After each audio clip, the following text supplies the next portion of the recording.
Moving into a new house is always a bit of an adventure. New spaces, new quirks to learn about. For me, it came with the perfect setup for my work. I'm a graphic designer, which means I spend long hours hunched over a desk, staring at a screen, tuning out the world around me. The basement seemed like the ideal spot, a quiet, cozy corner where I could focus without distractions. When I moved in, the basement was half finished with some old furniture, dusty boxes, and an odd assortment of things left behind by the previous owner. I didn't mind. It gave the place character. One of the first things I noticed was a tall, antique mirror propped against the wall. It was one of those heavy, old-fashioned mirrors with an ornate frame that looked like it had seen better days. The glass was a bit warped, giving reflections a strange, almost funhouse effect if you looked from certain angles. I figured I'd eventually get rid of it or move it somewhere else, but for now, it just sat in the corner, leaning against the wall like it owned the place. A few weeks in, I'd settled into a routine. I'd go down to the basement after dinner and work late into the night, chipping away at projects while the house was quiet. It became my zone, and I liked it that way. One night, though, something felt off. I was working on a deadline, and the clock had crept well past midnight. The only sounds were the hum of my computer and the faint creaks of the house settling. By then, I'd gotten used to those sounds. Old houses have their own language, and you learn to ignore the random pops and groans. But that night, I started hearing something else. At first, it was just a soft shuffling noise, like someone moving around on the other side of the basement. I looked up from my screen, listening intently, but the sound faded as quickly as it had come. I shrugged it off, figuring it was just the pipes or a breeze slipping through a crack somewhere. But a few minutes later, it returned, louder and more distinct. I looked around, peering into the dark corners of the basement. Everything was still, but then I caught sight of something in the mirror, a flicker, a brief movement behind me. I turned, expecting to see, I don't know, maybe a mouse or a shifting shadow. But there was nothing, just the empty basement. I looked back at the mirror, and there it was again, something behind me, just out of focus. It was subtle, a dark shape hovering near the doorway, barely distinguishable. All right, I muttered to myself, trying to shake off the feeling creeping up my spine. I was tired, probably just seeing things. I rubbed my eyes, took a deep breath, and tried to focus on my work. But the feeling wouldn't go away. I couldn't help glancing at the mirror every few minutes, preparing to see that shape again. Each time it seemed to linger a little longer, getting a little closer. A couple of nights later, it happened again.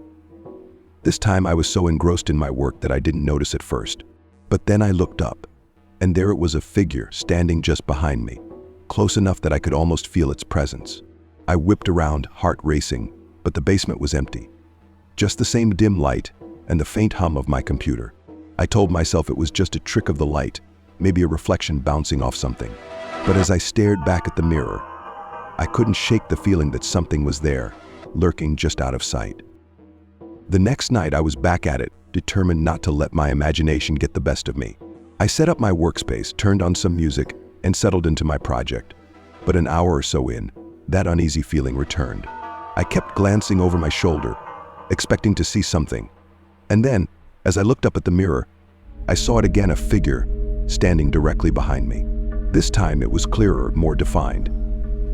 It was tall, shadowy, with no distinct features, just a dark outline that seemed to pulse with a strange energy. I didn't move, didn't even breathe. I just sat there, staring at it in the mirror, trying to make sense of what I was seeing. It felt like an eternity, though it was probably only a few seconds. And then, just like that, it was gone. I jumped up and backed away from the mirror. I knew I'd seen it, but there was nothing, no sign of anyone or anything. The basement was as quiet and empty as ever. The following day, I decided to move the mirror. I'd had enough of its strange reflections and the unsettling feelings it stirred up. I lifted it, planning to haul it upstairs, maybe even toss it out altogether. But as I moved it, something caught my eye, a faint handprint smudged on the glass, like someone had pressed their palm against it from the other side. I dropped the mirror, nearly tripping as I backed away. The handprint was clear and seemed to be pressed into the glass, like it was trapped inside. After that night, I couldn't bring myself to set foot in the basement, much less work down there. Just the thought of sitting in that quiet, shadowy room with that mirror looming in the corner made my skin crawl. Instead, I moved my setup to the living room, with my laptop, papers, and supplies upstairs. I tried to focus on my work, to brush off whatever had happened in the basement as just my imagination. But in the back of my mind, I kept wondering what I'd really seen, what had left that handprint. Every night after the house settled into its usual quiet, I found myself staring at the basement door. I tried to convince myself it was ridiculous, that I was overthinking things. But something about that space felt wrong, like it was better left alone. Each time I looked at that closed door, an uneasy feeling would settle over me, as if something was down there, waiting. Days passed like that, each one carrying a strange sense of anticipation. Finally, I realized I couldn't just leave the mirror down there. I had to get rid of it, even if it meant facing whatever had sent me running from the basement in the first place. I knew I'd need help, so I called my friend Daniel and asked if he'd come over. I didn't go into too many details, just said there was a heavy mirror I wanted gone. When he arrived that evening, I took him down to the basement, trying to look casual, though my hands were shaking as I unlocked the door. Stepping inside, the room felt darker, colder than usual. The mirror was still propped against the wall, exactly where I'd left it. But now, in the dim light from the staircase, I could see the faint handprint still visible. Daniel walked over and squinted at it. "That's weird. Are you sure it wasn't you?" I shook my head, unable to explain everything. "Let's just get it out of here." He shrugged, grabbing one side while I took the other, keeping my eyes off the glass as much as possible. I didn't want to risk seeing that dark figure again, even as a reflection. We hauled the mirror up the stairs, its weight seeming heavier with every step. Once outside, we carried it to the curb and left it there. Under the porch light, its ornate frame looked strangely out of place in the open air. I watched as the garbage truck came the next morning and hauled the mirror away. I felt a strange sense of relief, like a weight had lifted. But that relief didn't last. Even now, sitting in the living room, working in what should feel like a safe space, I'm still on edge. I keep glancing at my reflection in the windows, almost expecting to see that shadowy figure standing behind me. Some nights, after I turn off the lights and the house settles into silence, I swear I hear a faint whisper from the basement. It's quiet, barely more than a murmur, but it's there, echoing up from below as though the mirror left something behind. Something that doesn't want to leave.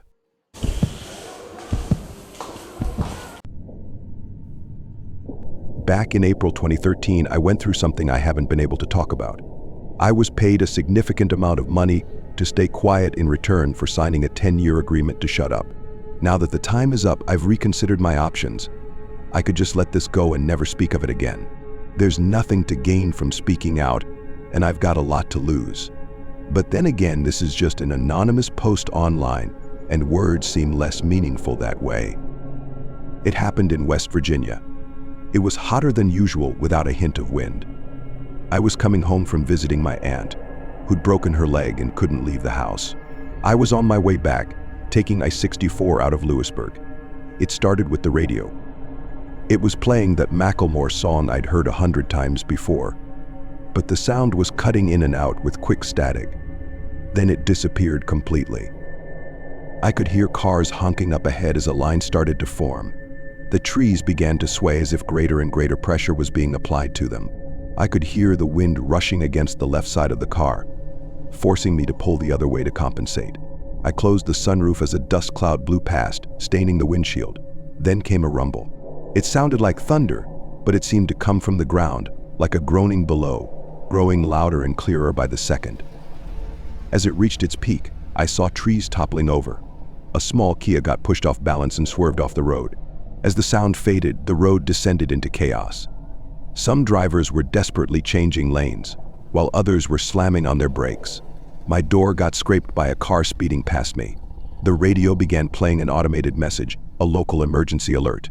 It referred to the event as a geological event, asking us to turn off all air conditioning, slow down, and take the nearest exit. Minutes passed, and soon there was a line further down the road, with police officers blocking the lanes in all directions, leaving a highway exit as the only option. Some people tried to push past the barricades but were forced back at gunpoint. I noticed some officers wearing gas masks and riot shields as we were waved toward the exit.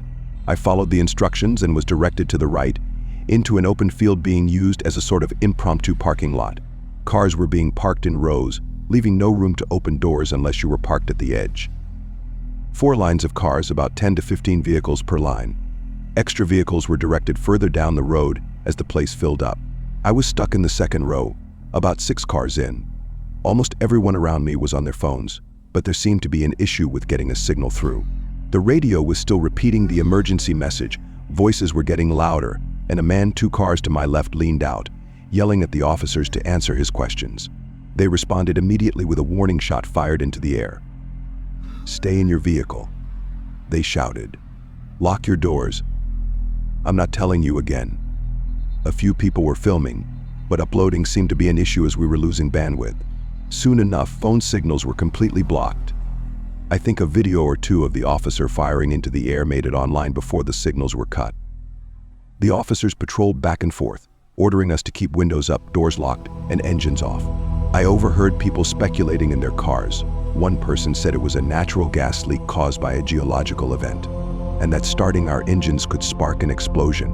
Others speculated about a terrorist attack, but there were no clear answers, and the officers weren't sharing any information. After about an hour, things started getting tense. People were hungry, thirsty, and restless. One officer walked across the tops of the cars, handing out water bottles, crackers, and processed cheese slices, denting the hoods with his steel-toed boots. They also handed out black plastic hygiene bags for people who needed to relieve themselves, instructing us to seal them, drop them out the door, then lock up and wait. I crawled into the back seat, pulled down my cap, and tried to relax. My phone battery was running low, so I decided to save it and settle for a nap instead. The sweat stung my eyes, not just from the heat but from how nervous I felt. No matter what I did, I felt trapped, and the car seemed to get smaller and smaller. I couldn't escape, even if I wanted to, and it physically hurt to think about how little control I had. Is this what claustrophobia feels like? A couple of officers were discussing something by the front line. One of them wore a white cotton glove, which he used to wipe off the hood of one of the cars. He removed the glove and put it in a bag, sealing it with a hot air gun. I got the impression that something might be covering our cars. I wasn't the only one considering it. 2 college kids in the car next to me were speculating about it too. Anthrax, one of them suggested. Nah, gold dust, the other chuckled, they just don't want to share. The car behind me held up a notebook with the words, "If we don't know, it's gotta be aliens." I couldn't tell if they were serious, but they weren't laughing. After about 2.5 hours, a truck rolled in, one of those with a large water tank, unmarked but looking civilian. They announced over a megaphone that they'd be hosing our vehicles down, advising us to keep everything locked. They'd then cover our cars with protective plastic while waiting for them to dry, after which we'd be allowed to leave in an orderly manner. Most of us felt relieved. It was only a matter of time now. As they hosed down my car, I caught a whiff of chlorine.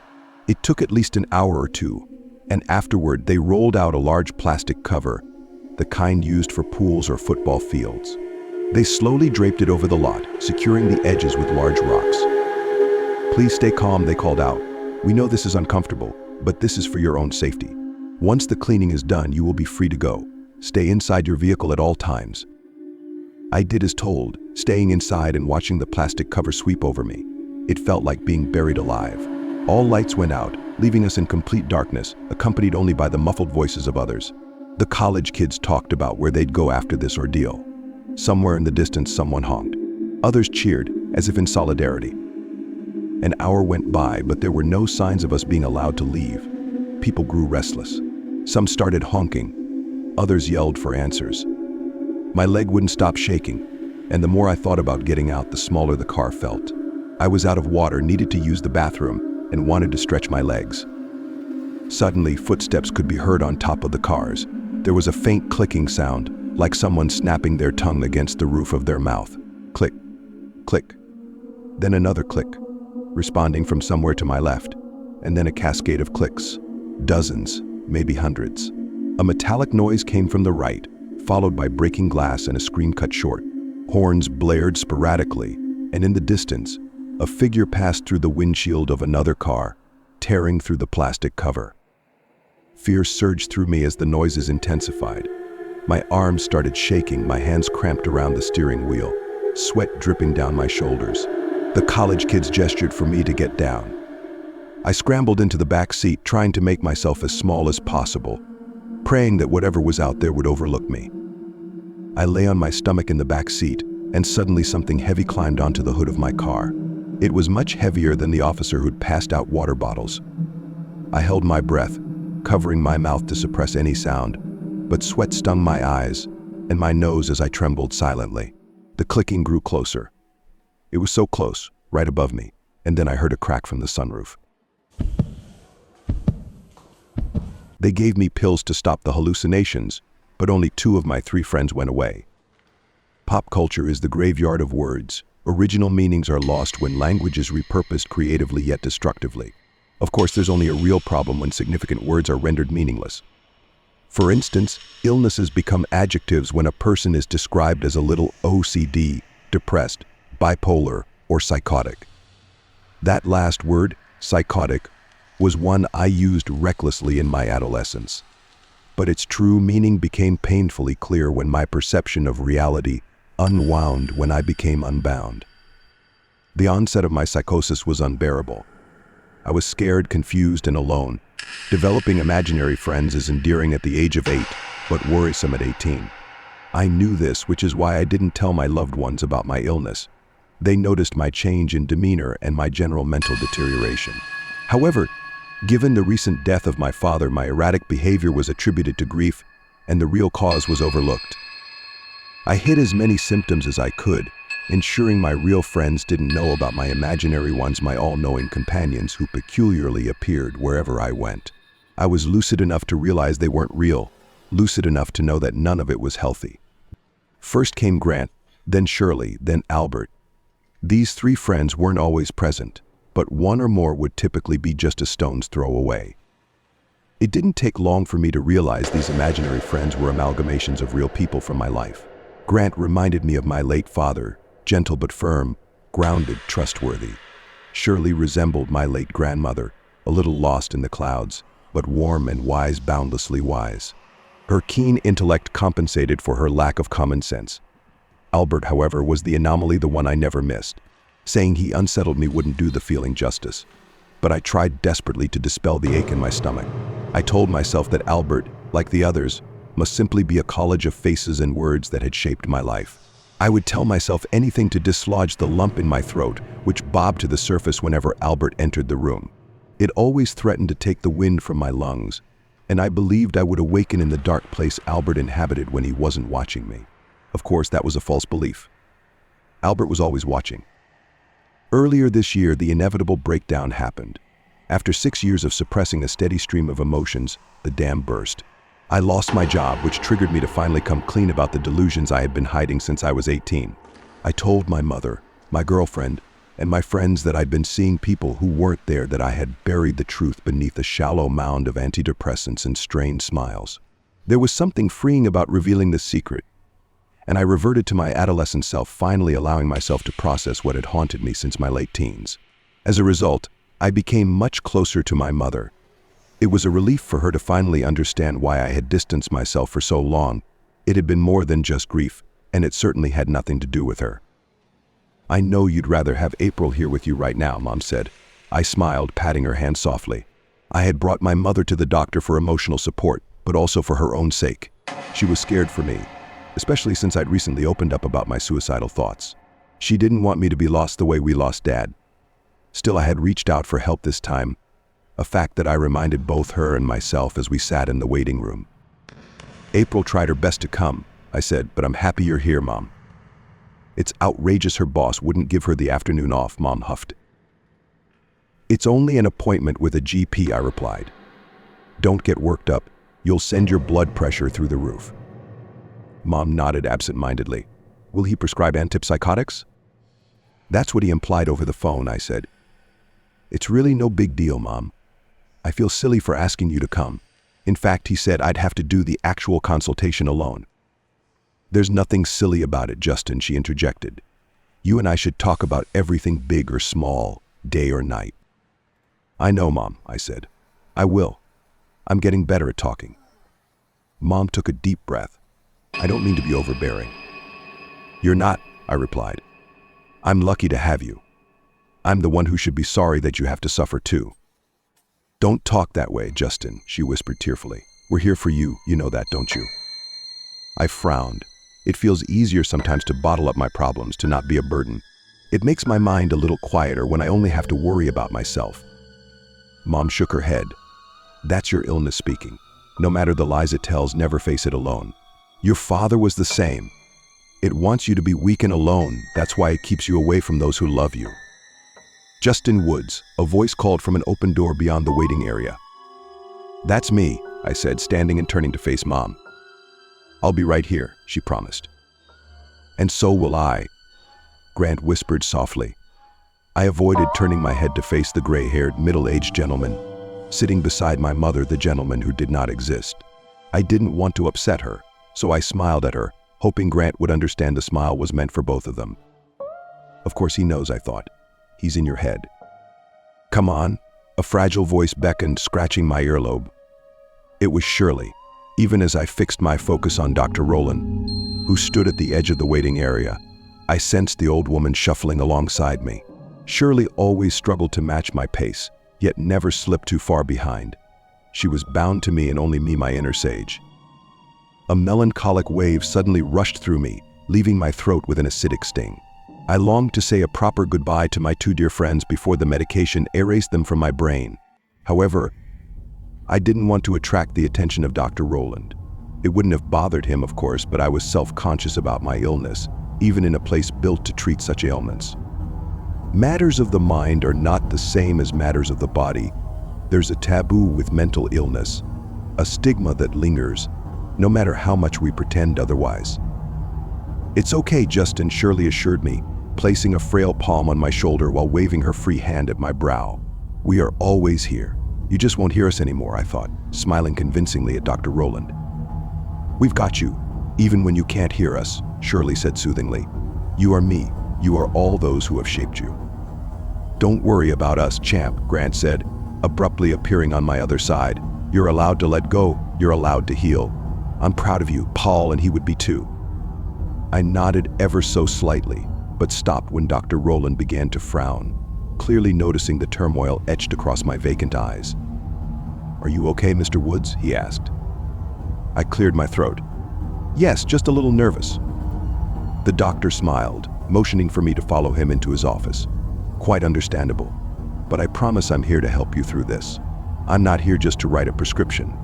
Over the coming weeks and months, as you adjust to the medication, I'll monitor your progress." I nodded, sitting beside his desk as he closed the door. "Do you have any questions?" he asked, as he slumped into the seat opposite me. I paused. Is it really as simple as getting a referral, then heading to the pharmacist? Will the pills make the noise go away? "We're going to try olanzapine, Justin. The effects of this medication vary slightly from person to person. Some notice a decline in symptoms of psychosis within a matter of days. For others, it may take a few weeks. But as I mentioned on the phone, I'll be with you every step of the way." I'm a nurse for the elderly. One of the patients made a terrifying confession.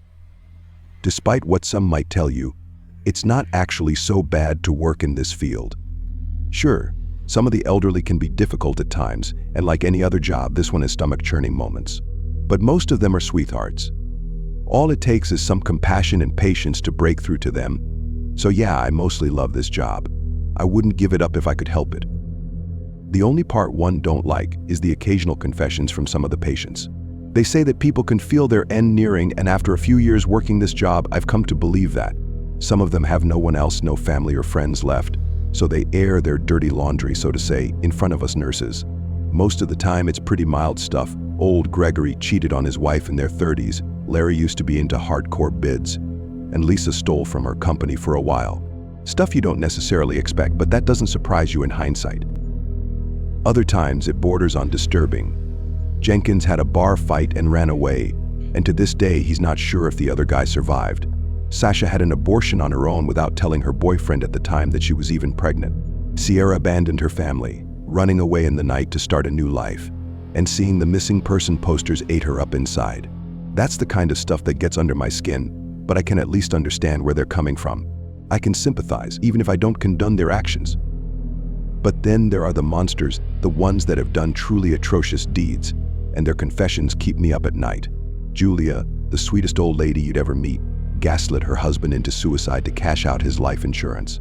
Freddie helped burn an entire village back in the Vietnam War, basking in the flames and the screams of the dying. Sally abused her child growing up, to the point it caused a myriad of developmental problems. Mind you, I haven't been there myself for all of those confessions, whose nurses tend to share, morbid as it might sound. Go ahead and judge if you want, but we don't ask for those burdens to be placed on our shoulders, and we'll seek relief wherever we can find it. Most of the time it's just innocent gossip, the "you won't believe what Gus used to do when he was young" type. Other times there are tears and silent cries in the break room, stone-cold expressions, an oppressing atmosphere, not a hint of levity to go around. But such is life in this field. Most of us have learned to live with it, and those who couldn't walked away. I, myself, am in the first camp, and I don't think last night will change my mind anyway. I'm getting ahead of myself. You need some context in order to make heads or tails of this. It all started with Parker, so I should start there too. He's a bitter old man, no way to sugarcoat it. A tough nut to crack, with rage and hatred for everyone, and everything simmering under the surface at all times. He's the type of person that won't be satisfied until your parade is soaked to the bone in rain. He's been here since before I was hired, so the other nurses warned me about him from day one. God help you if you have to interact with him. He can ruin your entire week just by opening his mouth, they told me. I didn't take them seriously, thinking he couldn't be that bad. Spoiler alert, he was, but not in the ways you'd expect. He didn't get physically violent like some of the other elderly. He didn't fling shit and piss-soaked diapers at us, he flung words. But he knew how to make them cut, and cut deep. Our first interaction happened when I had to check up on him and make sure he took his medicine. It was a nice evening, and I found old man Parker in his room, lounging in his recliner. He faced towards the window, back to the door, and he didn't even bother to turn around to look at me when I entered. "Good evening, Mr. Parker," I greeted. "Hey, fresh meat," he spat, his response laced with skite. I gritted my teeth and tried to sound polite as I answered, "My name is Jessica." "But fresh meat," he interrupted me. "You won't last a month, so I won't bother learning your name. Now, why are you here, fresh meat?" I told him why, and he pointed at the empty pill bottle on the nightstand next to him. Then he returned to staring out the window at the sunset without another word, so I took my leave. This was how the first 3 weeks went by. I went over to his room for this or that. He made some snide remarks to insult me, and I held my tongue. It was clear he didn't want anyone around, especially me. But I was never a quitter, and it wasn't about to bend the knee to some old guy with a vendetta against happiness itself. "You still there?" he asked on the 4th week when I passed by his room to change his bedding. "My God, woman, you're about as smart as you are pretty." He was in his recliner again. Most of his evenings and nights were spent there. But by day he'd be outside or in the common area, terrorizing everyone he happened upon. But as soon as dusk approached, he'd retreat to his room and peer out the window until he fell asleep in the recliner. I ignored his remark and approached the bed with a fresh set of sheets and pillowcases. "What? Did you swallow your tongue? Forget how words work," he kept pestering me. I took off the old sheet and discarded it on the floor, even though it wasn't all that dirty. That wouldn't be a big surprise, honestly. The only thing surprising me is that you learned to speak in the first place. Now, I don't recommend doing what I did. After 2 weeks of this daily abuse, I snapped. I threw the fresh sheets haphazardly on the bed and stomped over to his recliner. "Listen here, you shriveled up old ball sack," I went off on him. "I don't know what your problem is, but I don't need this kind of treatment in my life. I'm not surprised that your family left you. With an attitude like that, I'd have dropped you off at a care home at the first chance I got, too." I hurled insult after insult, fully expecting Parker to go off on me in return, but instead, he just sat there and took it. With each word, the corners of his lips pulled up a little more into a satisfied grin. I stopped when I ran out of breath, and he waited a moment to make sure I was done. "What did you say your name was again?" he asked. "Jessica." "Jessica," he repeated, letting each letter roll off his tongue. "Tell you what, I like you now." With that, he returned to staring out the window, and I was able to carry out my work in peace. I regretted the outburst for a while, fearing that it would somehow come back to bite me and get me fired, but Parker didn't tell anyone. It was our little secret. Every day after that, he'd grin when he saw me. He still gave me lip, but it was different, more jovial, not trying to drive me away, just to tease me. Eventually, I started teasing him back, and we developed this strange bond. We actually started having fun. I didn't know the first thing about him, and he didn't know the first thing about me, but in my eyes, that only added to the charm. Life went on, and before I noticed, I'd been working there for years. Rumors about Parker abounded. Everyone had their theories, but I couldn't confirm or deny any of them. The man was still as much of a mystery to me as he'd been on the first day. Then, about a month ago, things started to change. He made fewer comments, spent more time in his room, and grew increasingly dependent on others for help. Parker had always been very self-sufficient for someone his age, but he started needing assistance, and he refused to see a medic or get treatment. Most people in the care home expected him to pass soon, but I, for one, dreaded it. One evening before I went home, I checked on him. Parker was in his usual spot in the recliner, the drapes drawn aside and the window wide open. The sun had already set, painting the horizon red as night crept in. He didn't acknowledge my presence until I stopped next to him. "Hey, Jessica," he greeted, his voice a low rumble. I almost shot back with "Hey, fart bone," but something about the way he said my name gave me pause. For the first time since I'd known him, he sounded serious. A pit of dread formed in my stomach. I was fresh out of real estate school, just starting with the agency, so naturally they sent me out to do a full inspection on this place, one of those learning experiences. The property was a huge, old mansion tucked away in an upscale neighborhood, not exactly the kind of place you'd expect to be abandoned. But it had been on the market for years, collecting dust and rumors. Stories from former tenants mentioned strange noises and objects disappearing, the usual haunted house tales, but I didn't believe any of it. To me, it was just a dusty old house. It was the kind of place you only showed to the most curious clients, because anyone seriously interested in moving in would balk at the scale of repairs it needed. The place was run down but fascinating, and I often wondered why no one had taken it on yet. I'd visited a few times before with clients, but this time I was on my own, tasked with doing a full inspection to report back to the agency. We were planning to give the listing one last push before considering other options, so I figured I'd make a day of it. I arrived just before noon, planning to cover the place from top to bottom.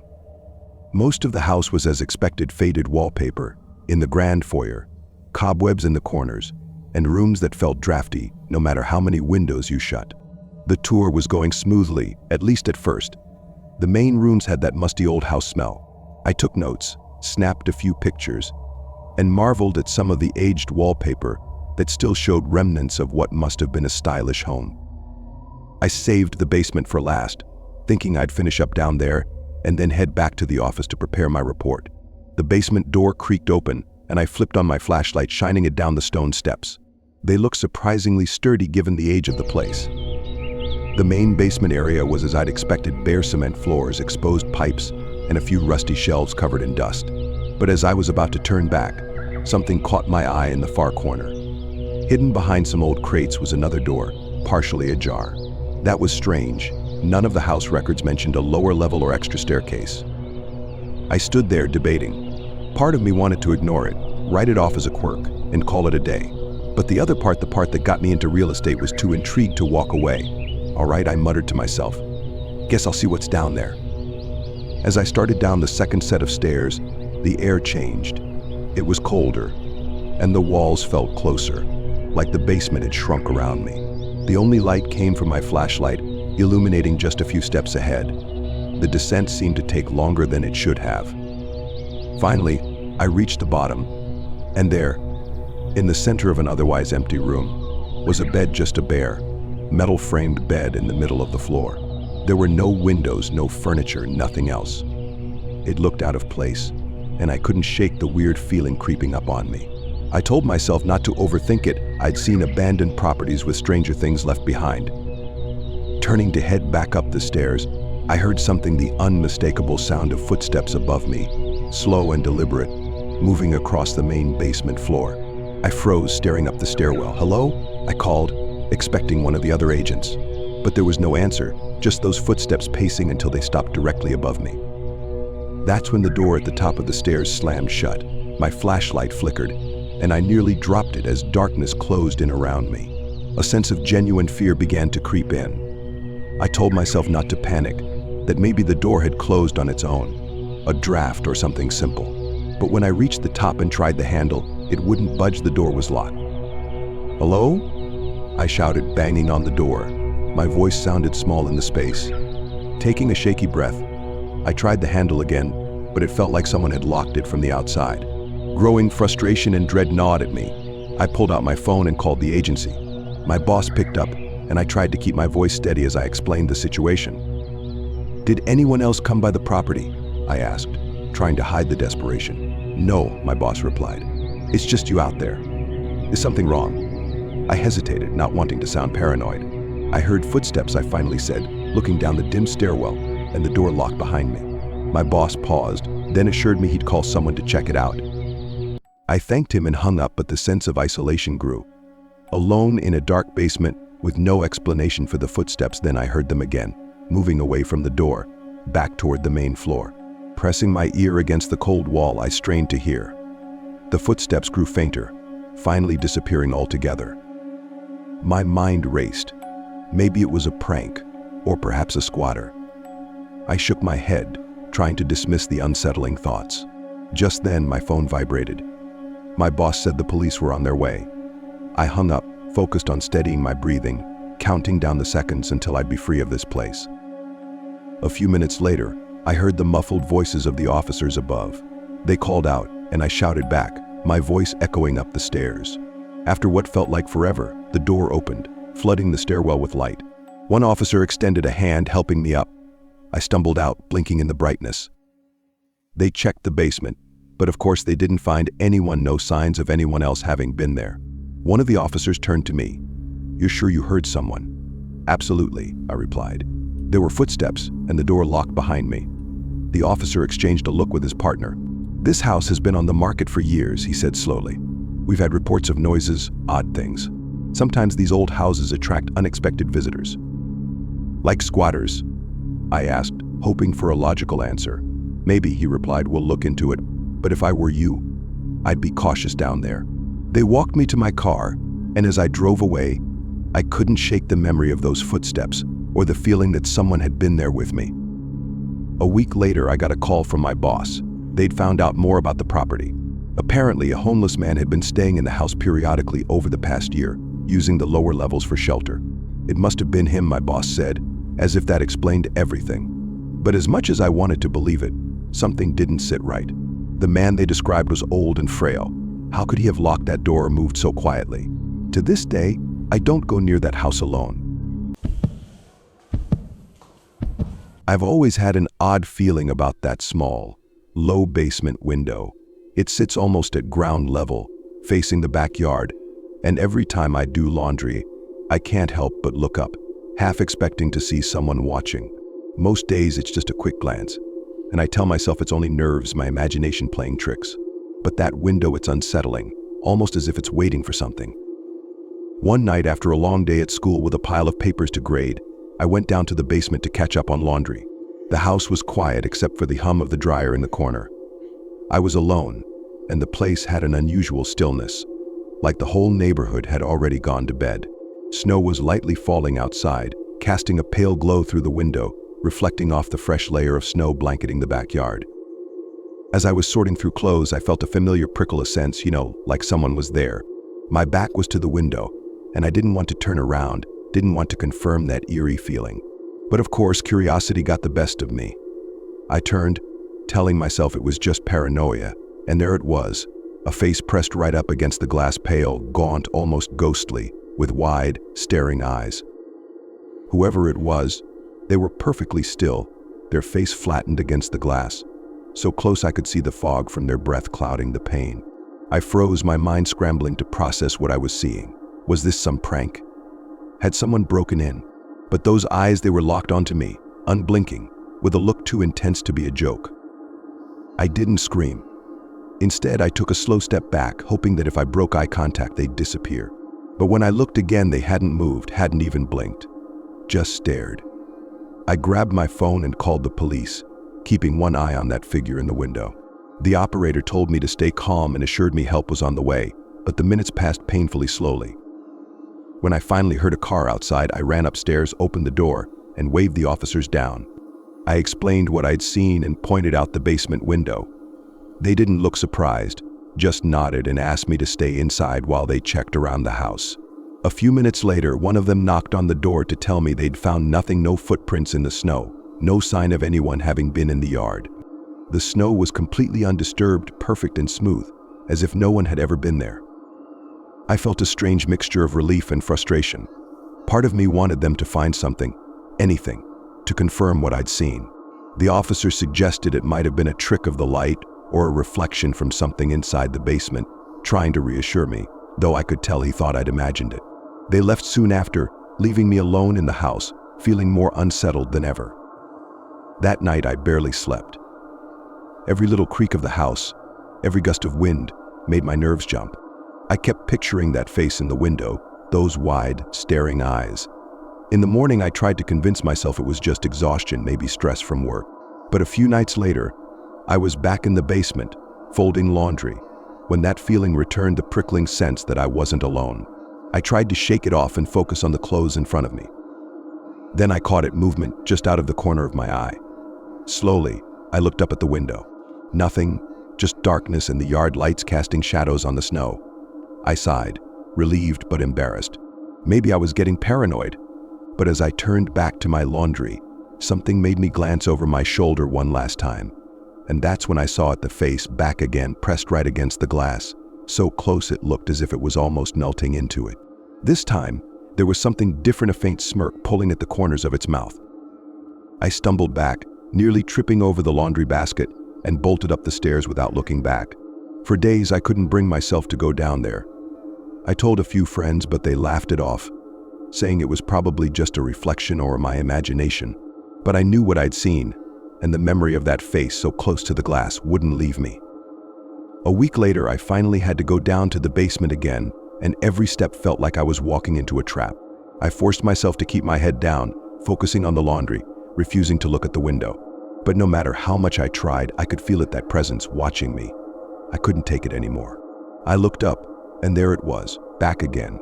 But this time the face seemed closer, almost merging with the glass, and its eyes weren't just staring, they were following me as I moved.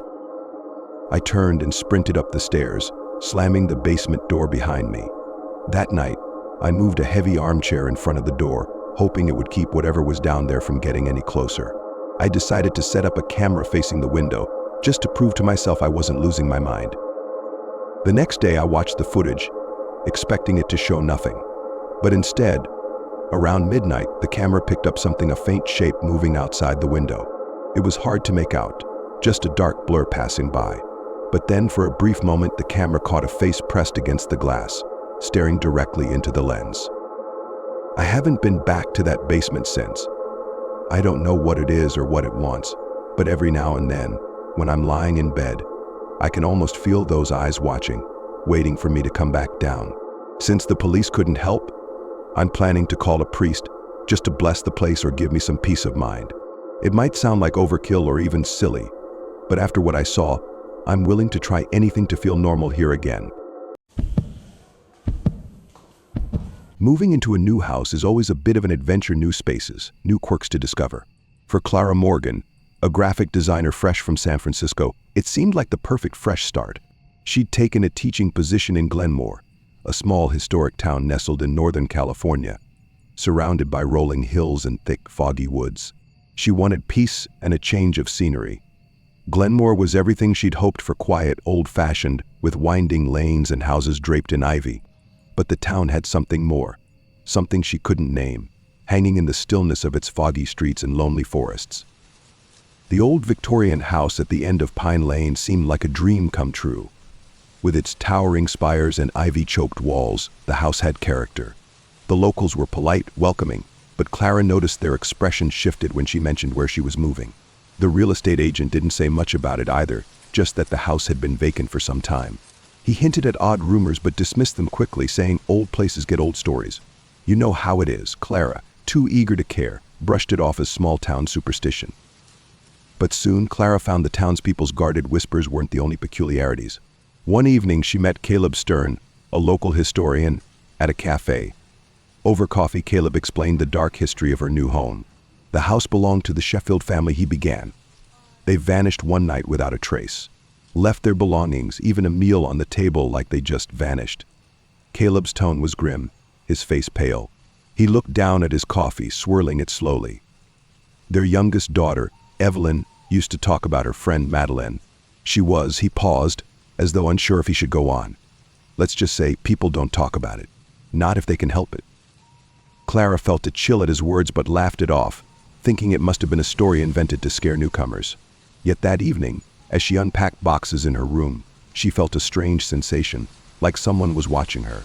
The feeling came and went, unsettling yet faint enough that she thought it must be her imagination. Still, she kept Caleb's words in mind, the way his voice had lowered when he spoke of Evelyn's friend, Madeleine. The house, though beautiful, had its oddities. One night, while reading in the living room, Clara heard footsteps upstairs. They were soft but steady, as if pacing. She thought little of it, assuming it was the house settling. But the footsteps grew louder, moving directly above her head. She held her breath, listening.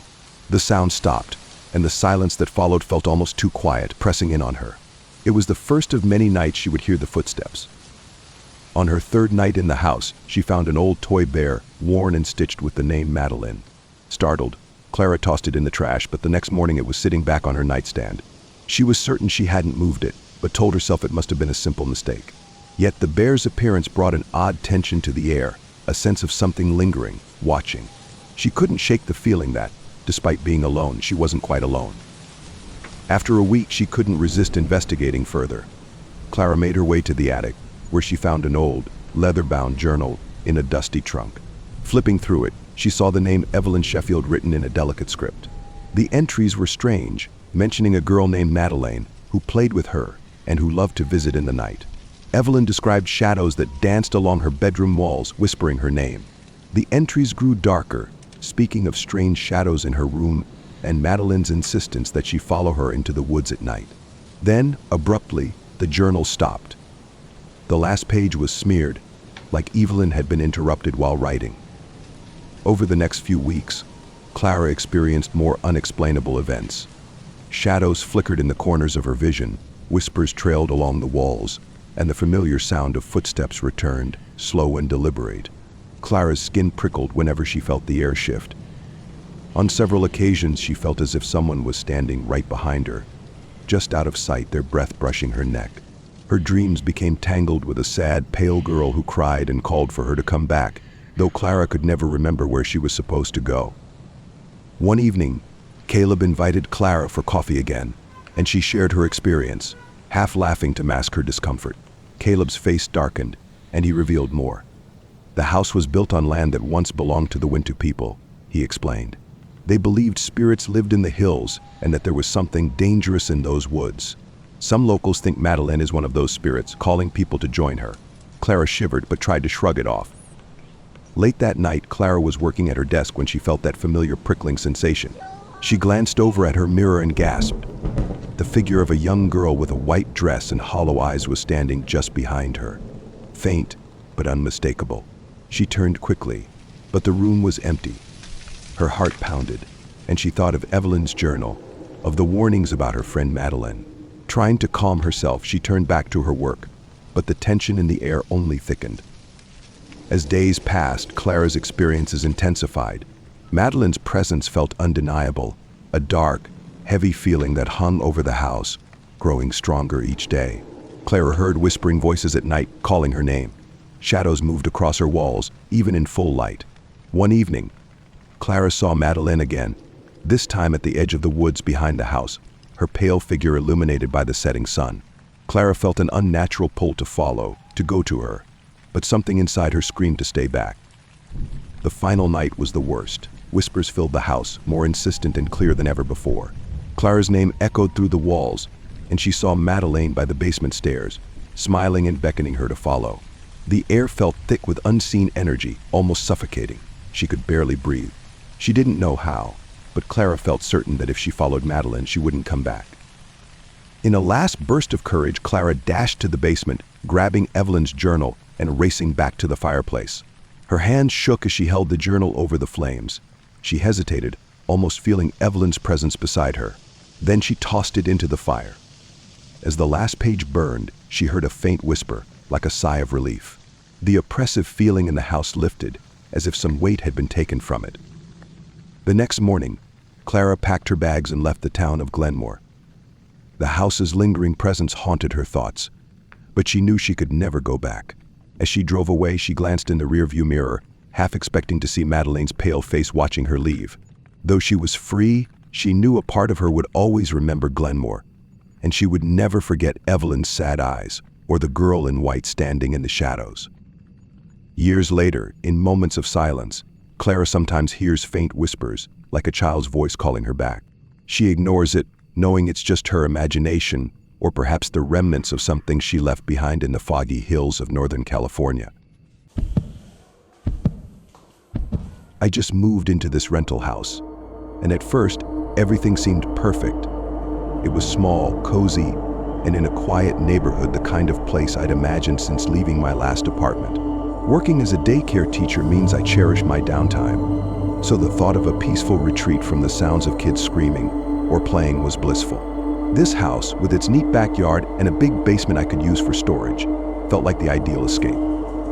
The basement, though it gave me pause from the start, it had that unmistakable stale smell that only old basements seem to get, with a single light bulb hanging from the ceiling casting eerie shadows.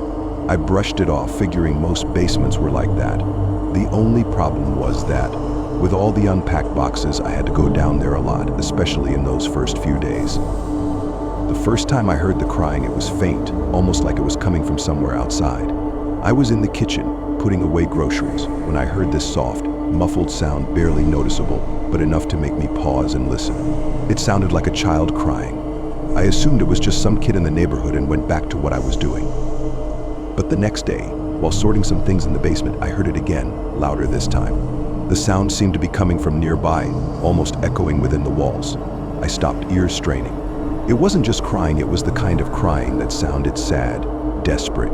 It was unsettling, like hearing one of the kids at work in distress. I felt compelled to do something, so I made my way up the stairs, opened the basement door, and listened, trying to figure out if it was coming from outside. But as soon as I reached the main floor, the crying stopped, leaving only silence.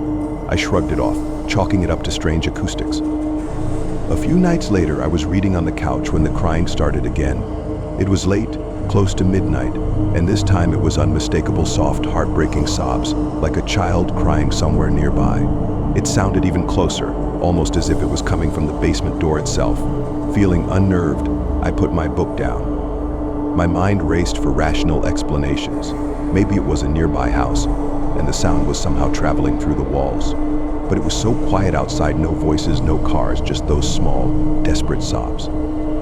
I took a deep breath and approached the basement door, pressing my ear against it. The crying was louder, almost as if it was just on the other side. Something felt very wrong. Slowly, I opened the door and flipped on the basement light, squinting as I looked down the stairs. The crying continued, but didn't seem to have a clear source. It was like the sound was hanging in the air, surrounding me. Taking a shaky breath, I made my way down the stairs, each creak of the wood louder than the last. When I reached the bottom, I looked around, expecting to see someone. But the basement was empty, the shadows long and thick. The crying faded as I stood there, as if the child had stopped the moment I arrived. I waited, listening, but only silence remained. Feeling uneasy, I headed back upstairs, telling myself I was just tired and hearing things. For the next few days, I tried to push it out of my mind, but I couldn't fully relax. I found myself constantly listening, waiting for those small, pitiful cries to return. And a week later, it did. This time, it woke me in the middle of the night. The soft sobs seemed to drift up from the basement like a breeze. I lay there, heart pounding, debating whether to check. But the idea of going down there, alone in the dark, was too much. By morning, I was frustrated and unnerved. I called my landlord, an older man who'd been friendly when I moved in. I asked if there was any history to the house, any explanation for the sounds. He was silent for a moment before sighing. "You're not the first to mention it," he said. "The last tenants, a young couple, moved out after a few months. They said they couldn't stand the crying, thought it was a child locked in the basement. But we checked, there's nothing there." His words sent a chill through me. I tried to keep my voice steady. Did they ever figure out what it was? He hesitated. They thought it might have something to do with the foundation or acoustics. Some folks think old houses hold on to memories. I hung up, feeling more unsettled. I didn't believe in ghosts, but the idea of a residual sound echoing through the basement was strange. That night, I stayed up, determined to find the source of the crying. I left the basement door open, sitting at the top of the stairs with my phone ready to record. Hours passed, and just when I thought it wouldn't happen, the sound began soft, muffled, a child's voice rising from the darkness. I hit record and listened, terrified. This time the crying sounded more urgent, like the child was in distress. I called out, "Hello? Is anyone there?" The crying stopped, replaced by a silence so thick it felt suffocating. I couldn't stand it anymore. Gripping my phone, I headed down the stairs, the light from the screen barely illuminating the way. The sobs had been so clear they couldn't be coming from outside, they were right here within these walls. At the bottom of the stairs, the crying started up again, softer, almost like a whisper. I shone my phone's light around the basement, shadows flickering as I moved. But there was nothing, just the faint smell of damp cement and an overwhelming sense of sadness. I was about to head back upstairs when I noticed a small, dark patch on one of the walls near the foundation. It looked like water damage, a stain I hadn't noticed before. But as I got closer, I realized it wasn't water, it was darker, like a shadow. Reaching out, I brushed my fingers against the cold stone, and for a moment, I thought I heard a tiny voice, barely audible. My blood ran cold. I stumbled back, heart racing, and flew up the stairs, slamming the basement door shut. I didn't sleep that night, too shaken to close my eyes. The next day, I started looking for a new place. I didn't care about breaking the lease or the hassle of moving again. I just couldn't stay in that house, not with whatever was down there. Within a week, I was gone, my belongings packed, and my mind haunted by that faint whisper. To this day, I can still hear it sometimes, that desperate, pleading cry. I don't know what it was or if anyone else will hear it, but one thing's for sure, I'll never set foot in that basement again. If these basement tales have you double-checking the locks, hit that like button and subscribe for more spine-chilling stories. Got your own creepy basement encounter? Drop it in the comments, I'd love to hear every eerie detail. And remember, next time you head downstairs, maybe leave a light on. Thanks for watching, and I'll see you in the next nightmare.